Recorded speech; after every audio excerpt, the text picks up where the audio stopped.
Bonjour à tout le monde. On va donc poursuivre ce matin l'examen ou l'exploration de notre thème sur la reconnaissance et le partage, en se concentrant ce matin donc sur la sphère managériale, avec deux interventions, vous verrez, assez différentes en apparence, mais à mon sens très complémentaires, sur donc les relations qu'entretiennent la reconnaissance et le partage au sein de l'entreprise et surtout au service du projet managérial.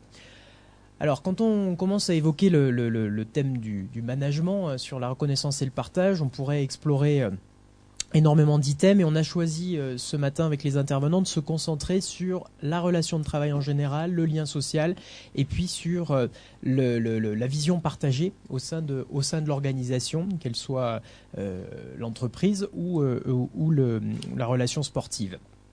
Alors, on a surtout choisi ce thème puisqu'il a été au cœur de l'actualité très récente, avec les vagues de suicides dans plusieurs grandes entreprises, la thématique du stress professionnel, et puis plus directement pour notre secteur en particulier, la thématique des risques psychosociaux qui nous interrogent tous.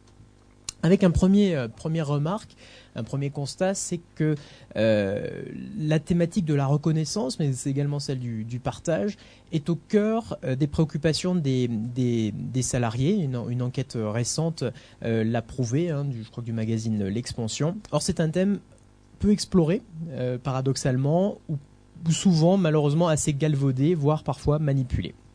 Alors on va se concentrer ce matin avec l'intervention de M. Lujan sur la reconnaissance avec une double dimension. La première dimension, c'est la dimension individuelle, c'est celle qui est propre à tous les salariés, qui est en fait la reconnaissance comme besoin de la vie en communauté, du regard de l'autre.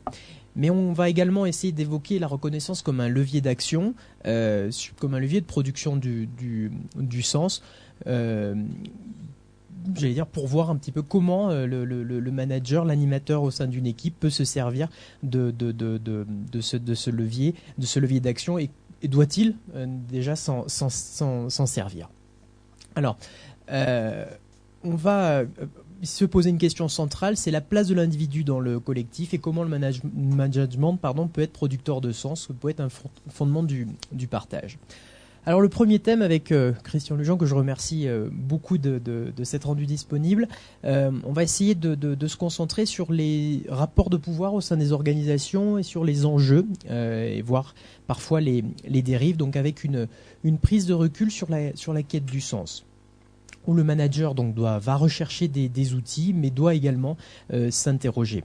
Avec donc comme interrogation, qui sera un peu le fil conducteur de votre intervention, c'est comment introduire cette relation entre la reconnaissance et le partage, et puis surtout comment est-ce qu'on peut éviter les dérives à un moment où une vision utilitariste se développe et on aurait tendance à vouloir utiliser la reconnaissance comme une pure fin d'amélioration, de la production de l'entreprise. Peut-on donc éviter d'introduire la reconnaissance et le partage dans l'entreprise sans tomber dans une fin utilitariste? Alors Monsieur Lujan, vous êtes psychosociologue, vous étudiez beaucoup les différents secteurs et notamment le secteur public. Vous avez plus de 20 ans d'expérience et vous accompagnez également les différents dirigeants, en tout cas un certain nombre d'entre eux, via l'approche du coaching, dont vous nous parlerez sans doute. Puis vous êtes également enseignant en France et à l'étranger. Vous êtes enseignant à l'ESCP à Paris, également à Alger, à Beyrouth, et puis vous êtes professeur associé, je crois, à Paris 8. Vous avez également publié un certain nombre d'ouvrages qui font référence sur, je citerai notamment Diriger et motiver, aux éditions d'Organisation, Quand le travail rend fou, et puis plus récemment Recherche sur les pratiques de prévention des risques psychosociaux. Je vous laisse donc tout de suite la parole.